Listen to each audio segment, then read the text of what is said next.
Merci Seigneur Jésus. Il dit si quelqu'un est en Christ, il est une nouvelle créature. Amen. Amen. Les choses anciennes sont passées et voici toutes choses sont devenues nouvelles.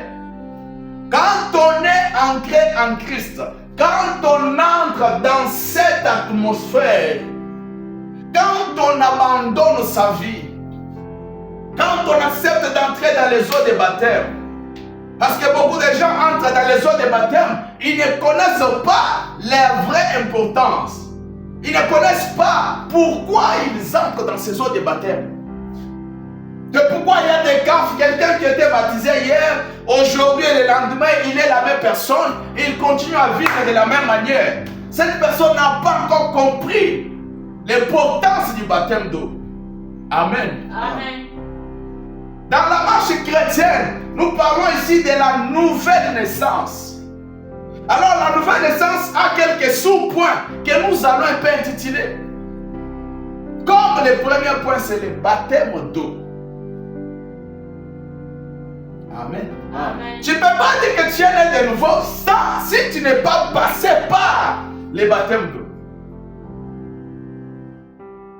Parce que beaucoup de gens vont dire, mais dans la Bible, il y a quelques gens qui ont reçu le Saint-Esprit sans être baptisés. Il y a toujours des exceptions dans d'autres choses. Mais si Dieu a établi qu'on doit être baptisé, on doit être baptisé.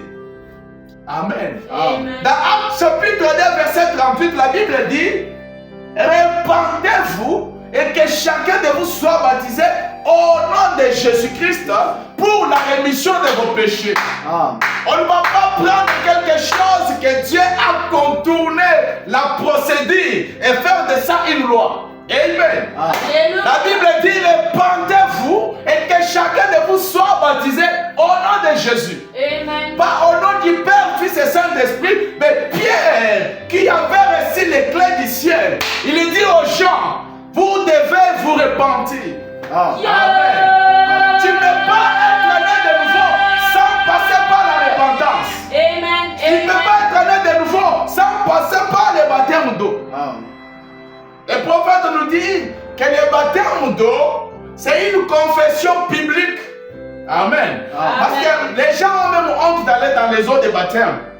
Pourquoi? Il y a des gens qui vont les regarder de partout et dire, ah, j'étais aussi baptisé dans les eaux. Ce jour-là, qu'est-ce qui s'est passé? Mais quand nous prenons conscience que nous devons abandonner cette vie du monde, nous acceptons d'aller confesser publiquement, d'être vraiment baptisés. Amen. Amen. Baptisé dans ces eaux-là, c'est juste un symbole. Amen. Amen. Gloire au Seigneur. Amen. Et chacun de vous soit baptisé pour la rémission de vos péchés. Nos péchés, je vais vous dire, pour que nous puissions être lavés, pour que nous puissions être pardonnés, nous devons nous repentir. Amen. Amen. Quand tu commets une faute, même si je connais que tu as commis une faute, mon frère ici a commis une faute, mon enfant a commis une faute. Je ne vais pas seulement dire, ah, il a commis une faute, je le pardonne et c'est fini. Non. Pour d'abord que cet enfant comprenne que ce qu'il avait commis, c'est une faute, il doit prendre conscience et revenir pour dire, papa, j'ai péché. J'ai péché contre toi. Et j'ai trahi tes lois. Amen. Pardonne-moi, papa. Amen. Amen. Pardonne-moi.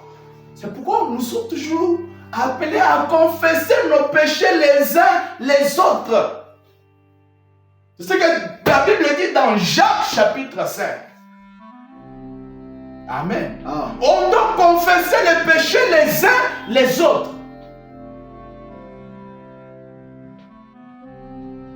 Tu fais une erreur à ton frère, tu dois aller confesser.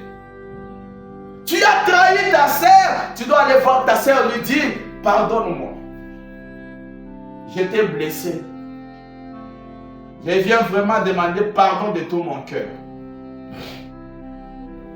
C'est pas ce genre de repentance aujourd'hui. Ah, toi tu savais, mais tu savais déjà que j'ai fait du mal, non?